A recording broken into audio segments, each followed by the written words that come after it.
সুপ্রিয় শিক্ষার্থী, সবাইকে শুভেচ্ছা। আজ আমাদের আলোচ্য বিষয় আদ্য উচ্চারণের নিয়ম। এটি প্রশ্ন আকারে কিভাবে আসে আমরা একটু দেখে নিই। বিশুদ্ধ উচ্চ মাধ্যমিক পরীক্ষায় কিভাবে আসে এই বিষয়টি আমরা একটু দেখি। প্রমিত বাংলায় আদ্য উচ্চারণের 5টি নিয়ম লেখো অথবা স্বরধ্বনি উচ্চারণের 5টি নিয়ম লেখো। এখন আমরা নিয়মগুলো দেখব। আদ্য উচ্চারণের নিয়ম 1। শব্দের আদিতে থাকা স্বাধীন অকার বা ব্যঞ্জনযুক্ত অকারের পরবর্তী অক্ষরে রস্বই বা রস্বধ্বনি থাকলে উক্ত অকার ওকারের মতো উচ্চারিত হয়। যেমন শব্দের আদিতে এই যে অ আছে, অ এর পরে রস্বইকার আছে, এই জন্য অটা ও হয়েছে অতি। একইভাবে অধিকার শব্দে অটা অ এর পরে রস্বইকার আছে, এই জন্য অটা ও হয়েছে অধিকার। একইভাবে এইখানে ন এর সাথে যুক্ত অ এর পরে দীর্ঘইকার আছে, এই জন্য অটা ও হয়েছে নদী। গ এর সাথে অ আছে, অ এর পরে রস্বইকার আছে, এই জন্য অটা ও হয়েছে গরু। একইভাবে অনুকূল শব্দে অ এর পরে রস্বইকার আছে, এই জন্য অটা ও হয়েছে অনুকূল।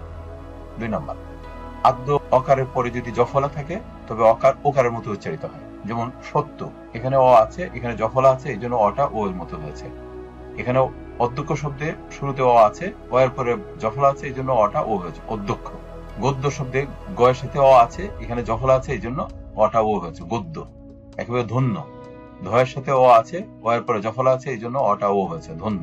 3 নম্বর, আদ্য অকারের পরে যদি ক্ষীয় থাকে তাহলে অটা ও রূপে উচ্চারিত হয়। যেমন এখানে অক্ষ শব্দের শুরুতে অ আছে, অ এর পরে যেহেতু ক্ষীয় আছে, এই জন্য অটা ও এর মতো উচ্চারণ হচ্ছে অক্ষ।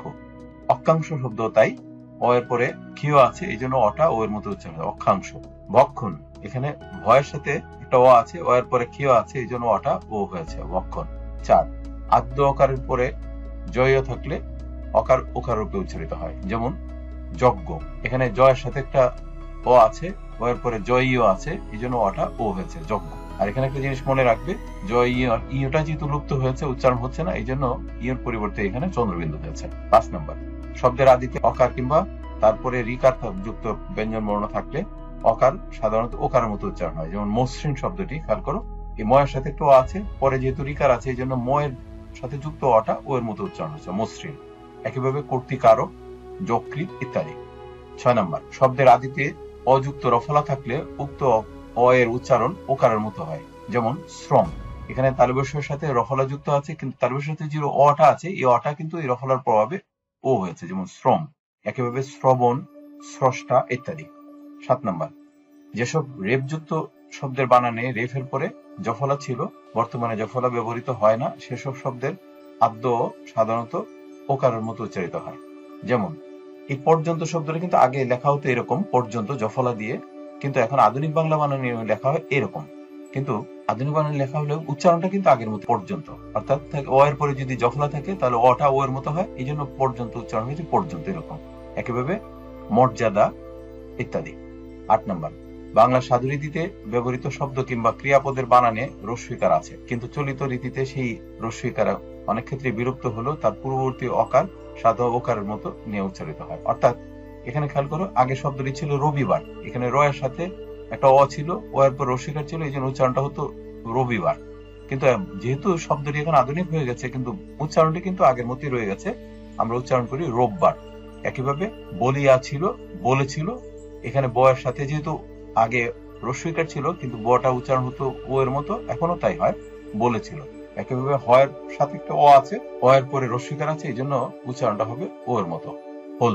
9, একাক্ষর শব্দের আদি স্থিত ব্যঞ্জনে যুক্ত অকারের পরে দন্ত ন থাকলে কখনো কখনো অকার ওকারের মতো উচ্চারিত হয়। যেমন বন, মন, জন ইত্যাদি।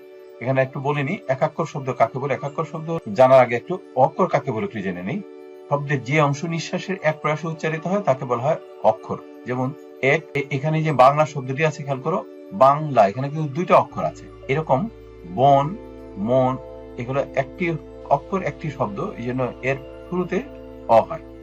সম উপসর্গে গঠিত শব্দের আদ্য সংস্কৃত অনুসারে উচ্চারণের অবিকৃত অরূপে উচ্চারিত হলেও বাংলা উচ্চারণে কোনো কোনো ক্ষেত্রে সে অকার ওকারের মতো উচ্চারিত হয়। যেমন সন্ন্যাস, সংস্কৃতে কিন্তু সন্ন্যাস, কিন্তু বাংলা উচ্চারণ হবে সন্ন্যাস, কারণ এখানে স এর সাথে একটু অ আছে, ও এর পরে জফলা আছে, এই জন্য অটা ও হবে সন্ন্যাস। একইভাবে সমীকরণ, স এর সাথে একটি অ আছে, ও এর পরে দীর্ঘইকার আছে, এই দীর্ঘইকারটির প্রভাবে এই অটা ও এর মতো উচ্চারণ হবে সমীকরণ। একইভাবে সঞ্চিত।